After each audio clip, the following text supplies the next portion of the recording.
Hello, friends.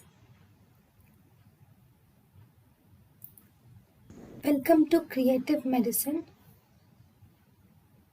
In this lecture, we will learn about Next, inhaled human insulin. Okay, inhaled human insulin. This can be either present in liquid or solid powdered. Human insulin filled cartridges are also available.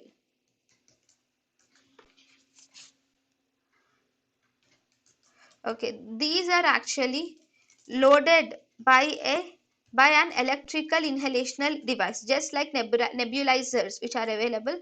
So these are also loaded by an electronic inhalation devices. So this is inhaled human insulin. thank you and thank you for watching.